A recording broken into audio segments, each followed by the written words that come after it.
Their campaign has been, it's the old strategy, get out all the whites, get a few blacks. They have been aggressively targeting the white vote to issues like independence to scare them. Issues like corruption to scare them. It's the same thing, fear, distrust, and envy. And you motivate this group, you get 100% white turnout, you're looking at about, 35, 40% of the electorate.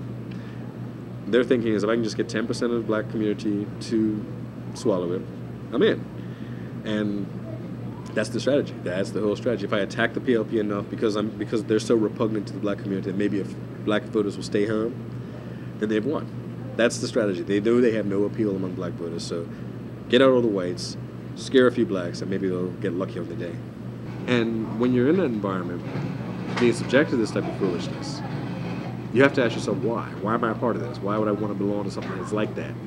And, when you have meetings where, they're asking us, how can we attract the black vote, but is not willing to do the things that are necessary to be appealing to the black community, you have to ask yourself why. Because at the core, they're not interested. It's just about exploitation. When you have a man who is on the floor of Parliament advocated hanging for criminals, called for flogging of criminals, to say it's a complete lie, I don't know what world he's living in. We've all heard him say that. We've all had these things in their platform, or some of these things. So, it's just, they use fear, distrust, and envy to try and divide us. And if they can't scare you, they try and lie. If they can't lie, they try and get you to feel jealous about who they're trying to target. And I'll tell you, with the premier, they've gone after him for 2-3 years straight. And it's their tactic. If I can't make people afraid of you, I'm going to make up things about you and make people distrust you. If I can't make up things about you that people believe, then you know what? I'll make you jealous of where he lives, how he lives, what he does. That's how they operate. They did it to me. They spent months, and they knew me, consciously lying about me and my performance. And they lie about me, if they lie about Gwyneth or Wallace, if they lie about Wayne Furbert, how can they be trusted? When you have the former leader of the party saying that he couldn't trust his own people to support him, how can they be trusted to support you? There are people in our organization who long for the days when whites had all the power, not just most of the power. That's, it's this craving to pick up the phone and have a minister in your back pocket, to pick up the phone and be able to go play golf with somebody who can give them a contract. And those days are over. And I think that that's an aching longing within them that is not being fulfilled, why they want so desperately to win.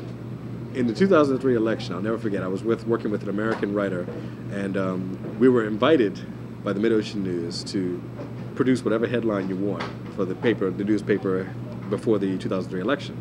And, I didn't participate in that. I don't know if anybody else did, but I didn't participate in that. But that's the type of relationship you saw, where this sort of incestuous relationship where the facts were less important than winning and getting back into power. For this election, it's about protecting the interests of your children.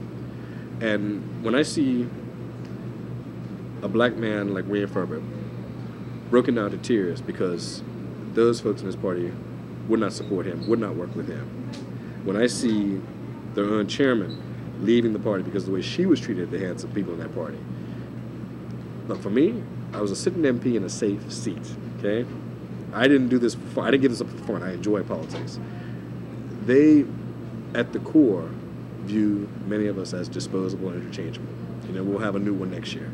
And when you see the types of people they choose, it's less about character and less about ability than about being able to say yes, yes, yes, yes, yes.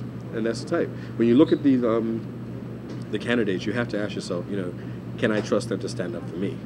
Wayne Furbert couldn't trust him to stand up for him. I couldn't trust him to stand up for me. So, how can you go and endorse them and say, I'm going to work for you and your children. I'm going to make sure your children are safe and make sure your community is safe. You can't trust them. I had, when my situation occurred, I had members of the UBP who say to me, oh man, it's terrible what's going on with you. It's so bad. But then they came in the paper and lied. They said, oh, I don't know what he's talking about. Gina Spence Farmer. I asked her to work with me. She said, oh yeah, I'll work with you. Oh, it's terrible what's going on. But when the crunch came, I don't know what he's talking about. Pat Gordon Pamplin, when I resigned, he called me up and said, I admire you, stood on principle. But when the press called, I don't know what he's talking about. I don't know what he's talking about.